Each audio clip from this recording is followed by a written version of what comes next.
Jazzcast Pros. Bins and baskets are wonderful for organizing items you often use, like craft supplies, remote controls, and food items. But when does it become a point where they create more clutter? In today's episode, I'm going to share the hidden costs of constantly buying bins to organize and how getting rid of miscellaneous items you rarely use is simpler and sustainable in the long run.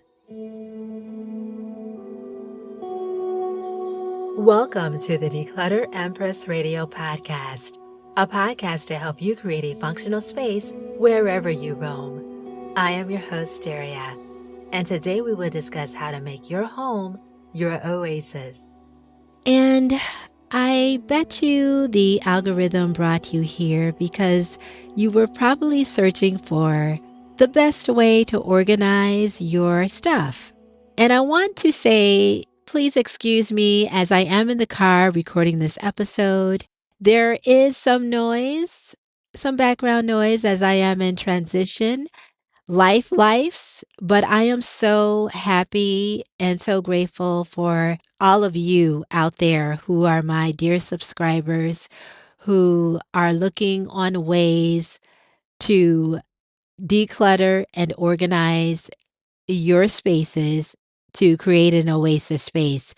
I want to thank you so much. And I hope that you will find this episode of how bins and baskets create more clutter. There are some hidden costs. So I thank you for staying and sticking with me all through these years. Thank you. And for new listeners, I hope that this episode will help you in determining how many bins and crates you actually want, or if you want to repurpose the things that you already have. So, without further ado, let's begin to have this conversation about the hidden costs of organizing. So, this is that time of year when we're pulling out that big tote of ornaments and tacky garland from the basement. It is holiday season. And surely that tote served a purpose in organizing this seasonal decor, among other things. However, we can overbuy on these organizers and boxes, but realize that this only creates clutter and it comes at a significant price to your well being. Let me tell you why. When you're constantly buying these storage baskets and bins, it will give you the illusion of being organized. You want to get to the root of the problem by getting rid of items you no longer use. This will prevent you from buying more organizers. Yes, these organizers help store your remote controls and toys in the living room. And yes, you need a place to corral your craft supplies, your mail, and other important documents. But for some miscellaneous items, you'll eventually find yourself stuffing things into these baskets and bins that are already come prepackaged, like batteries or those light bulbs or other things that already come packaged. You're really taking up a lot of space in these bins and baskets. Instead, you could just simply stack them neatly on a shelf or stack like bathroom toiletries like soap and cotton swabs that already come in a package. They could be placed in a cosmetic cabinet or one of those 3-tier rolling carts. So, when I started thinking on the topic of this episode, I looked at the definition of clutter. And according to Merriam-Webster, the definition of clutter is a crowded or confused mass or collection. So let's say you have in a bin a group of items that don't go together, like batteries, screwdrivers, and pens. And then you have another basket that contains paper clips and a dog leash or cat wipes. These don't go together. I see these bins as essentially creating a junk drawer in the larger sense. But nevertheless, the solution to this is to group items by function and theme. Think of the way the aisles of a grocery store are set up by category. You know how you have your pet section, your office supply section, your fruit, your vegetables, your health and beauty section? Essentially, you're placing items on shelves or in cabinets based on function.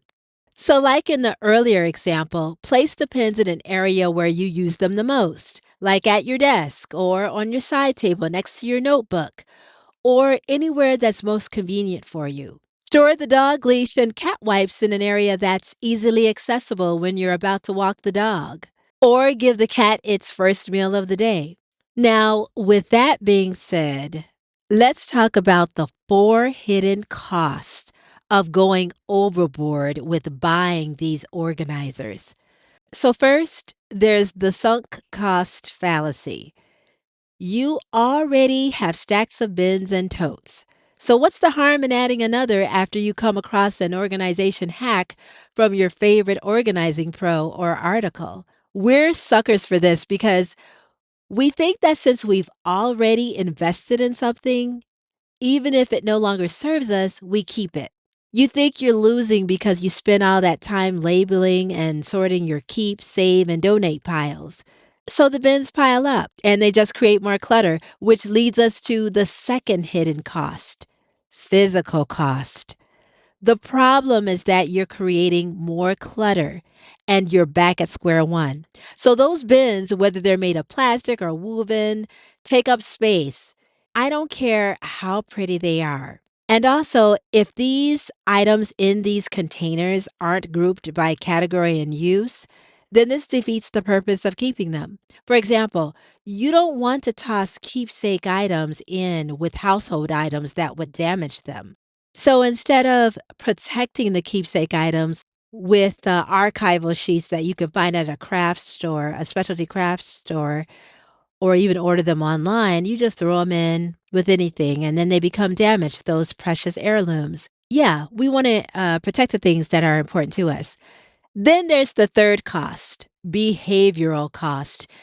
You will feel guilty and compelled to use the bins and baskets because you bought them and a lot of them. And you don't want to think you're wasting money by not using it. Because a lot of times, anyway, we are buying a feeling. We're buying a feeling, not the product necessarily. So buying those bins and baskets, when you're, like I said earlier, going overboard in buying them, it creates the illusion of being organized. But after a while, they become clutter. And fourth, there's the financial cost. I enjoy tracking my spending based on ROI. What is going to be my return on investment? Is the value of the things inside worth less than the bins and baskets themselves, or even the storage systems that we purchase? And we see our favorite organizers have all of these closet systems and organization systems. Is it worth the investment?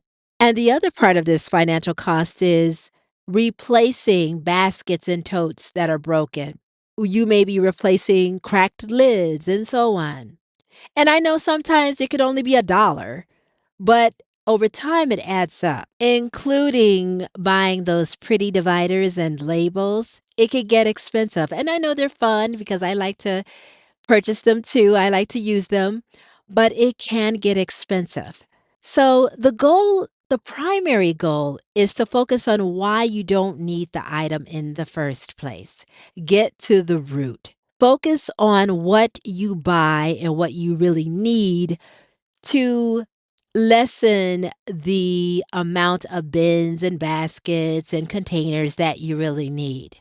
I want you to keep things accessible and flexible rather than neatly stored away. So tell me about your experience. How have bins hindered or helped you with your decluttering needs? Put it in the comments. And until next time, happy holidays. And if you find value in this content, let me know or pass it on to anyone who would benefit from this. And 2, if you just want to say hi, feel free to leave a comment. But until next time, thanks for listening. I will talk with you in the next episode. Bye for now.